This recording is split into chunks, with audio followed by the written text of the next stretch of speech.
नुकताच जत नगर परिषदेच्या लोकप्रतिनिधींनी जत शहराचा अर्थसंकल्प सादर करण्यात आला।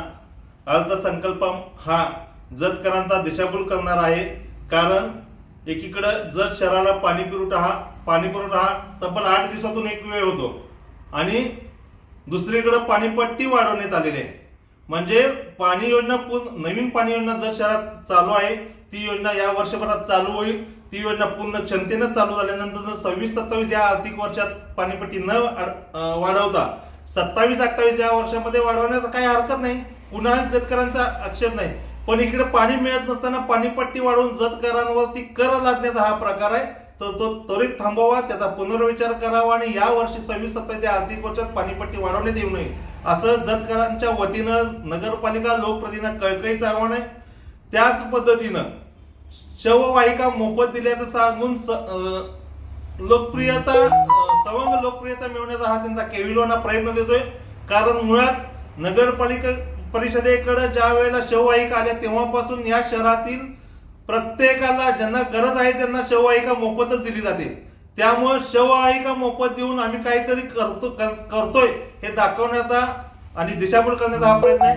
खरंच त्यांनी सांगितलंय की जत शहरातील कुटुंबातील दुःखात सहभागी होण्यासाठी शववाहिका मोफत देण्याचा आमचा प्रयत्न आहे म्हणून सांगितलंय।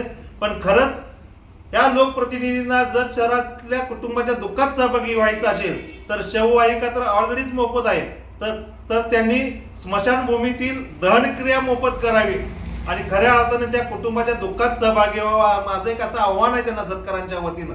तिसरं त्यांनी सांगितलं की स्वागत कमानी उभा करू।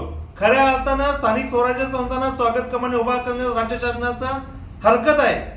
औरंगाबाद खंडपीठानं सुद्धा त्याच्यावरती ताशेरे ओढलेले आहेत। असं असताना स्वागत कमानी उभा करण्याचा घाट कशासाठी? एकीकडे मुख्याधिकारी म्हणतात नगरपालिकेची आर्थिक स्थिती चांगली नाही आहे आणि दुसरीकडे लोकप्रतिनिधी म्हणतात आम्ही स्वागत कमानी उभा करू। स्वागत कमानी उभा करण्यापेक्षा या जत शहरामध्ये जिल्हा परिषदेच्या 14 शाळा आहेत, अंगणवाडी आहेत, या अंगणवाड्यांसाठी जिल्हा परिषदेच्या शाळांसाठी पायाभूत सुविधेसाठी निधीची तरतूद करावी। स्वागत कमानी करून कुणाचं भविष्य उज्ज्वल होणार नाही, पण जिल्हा परिषदेच्या शाळा असतील, अंगणवाडी असतील, यांच्या पायाभूत सुविधा जर मिळाल्या तर एक पिढी घडणार आहे। त्यामुळे त्याचाही गांभीर्याने विचार करावा। आणि दुसरी गोष्ट, यांचा एक निर्णय स्वागतार्ह आहे, तो म्हणजे डिजिटल जाहिरात फलकवर कर आकारणी करणे।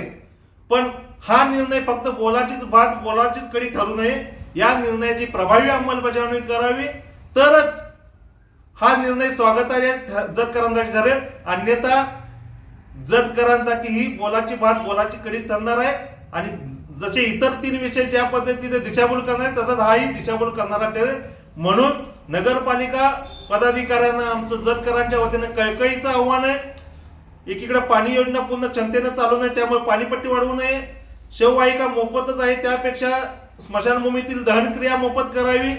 स्वागत कमानीपेक्षा जिल्हा परिषदेत 14 शाळा असतील, जत शहरातील अंगणवाडी असतील, यांच्यासाठी पायाभूत सुविधासाठी निधीची तरतूद करावी, तो निधी खर्च करावा। आणि चौथी बाब म्हणजे आपण जो घेतलेला निर्णय डिजिटल जाहिरात फलक कर आकारणे, तर त्याची प्रभावी अंमलबजावणी करावी, एवढीच एक कळकळीची विनंती आहे।